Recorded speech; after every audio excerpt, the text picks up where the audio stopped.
With all those empty seats, he's got to be watching a real shitty movie. I'm thinking maybe Alien vs. Predator Requiem, because that is easily one of the worst movies I've ever seen in my life. But feel free to hit me up in the comment section and let me know what movies you guys think are just really, really bad. What's up, everybody? It's Luke James, not the singer. If you're an indie artist looking for an album review and some promo, you can hit up Luke at redmattersite.com. And what I have for you boys and girls today is a review for Royce da 5'9's EP, Trust the Shooter. And this one is just a lead up to his upcoming album Layers, which we're going to get in a couple of days. So I wanted to make sure I got this review done before I reviewed that. Now, I did review one song off of this EP called Tabernacle, and that shit was fire to me, man. That is one of my favorite tracks that I've heard all year. So I'll make sure I post that review at the top of the comment section. Now, as you expect with this one, Royce is going in with his lyricism and his flows. You can never really doubt Royce when it comes to that type of shit. On the song Savages, he spits these two insane verses over some fast-paced production, and he had a nice line when he says that you gotta stick by your boys when you see them taking Ellie, kinda like O'Malley. And that right there is a reference to O'Malley and Meek Mill, because Meek has been taking some serious losses, depending on who you ask, but I think the majority of people would say that's true, and he did have O'Malley on his last EP, or on one of those EPs, I don't know. I haven't really been revisiting those, but I know he was working with O'Malley. But one of my favorite tracks on here is Dead President Heads, where we get some of that fire-ass Street Runner production that we've been hearing on all these classic Wayne tracks, and Royce says that he's not too concerned with all the dope rappers out there. And he also says that he's going to be careful when it comes to messing with basic bitches, because last time he did that, he ended up on Media Takeout. And I don't think anybody wants to end up on some shit like that. Or Boss Up.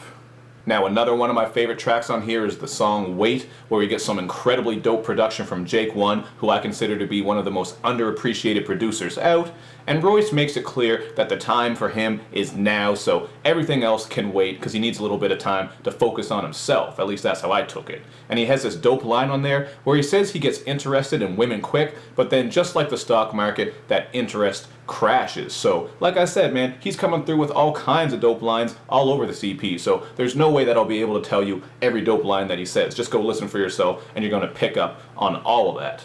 But the one thing that I thought held this EP back just a little bit is the production in some spots. Like on the song Digest It, where we get this very generic and outdated synth production, and then on the song Rap on Steroids, Black Thought and Royce absolutely kill it. You can't deny that. But that beat right there is some of the most basic Jalil Beats production that I have ever heard. It just sounds like some stock production or something like that. Something old that maybe Rick Ross would have had on one of his first albums. So I couldn't really get into that one too much because the beat, it was just too generic.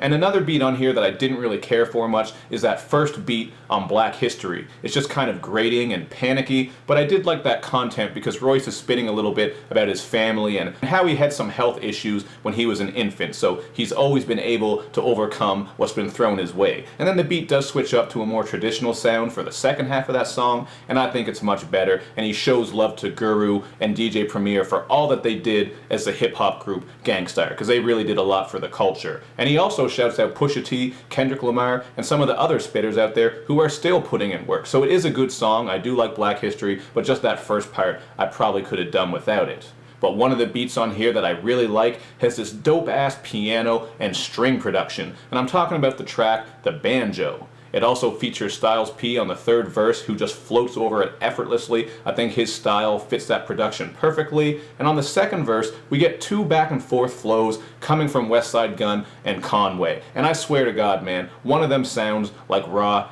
Digga. I thought one of them was a girl at first. And I'm not saying that as a diss or making fun of anybody. I'm just saying that's what I thought when I heard it. But I did like that second verse. It was dope. And overall, that was a pretty cool song, even though the chorus about the devil playing the banjo was a little bit odd to me.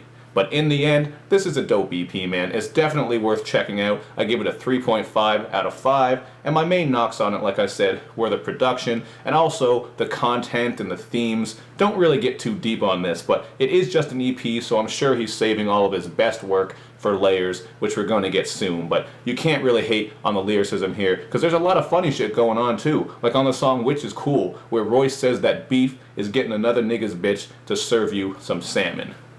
That is definitely some cold-hearted shit. But that's just what I thought about this EP. You guys hit me up in the comments section to let me know what you think, and make sure you do all that good YouTube and social media stuff, man, where you like my videos, you share them, you follow me on Twitter, you retweet the videos, and you especially subscribe to my channel. At 15K, I'm going to do another FAQ/Q&A, whatever you want to call it, so let's get up there and make that happen. Thank you so much for supporting the channel, you guys. I really do appreciate it, and I'll see you next time.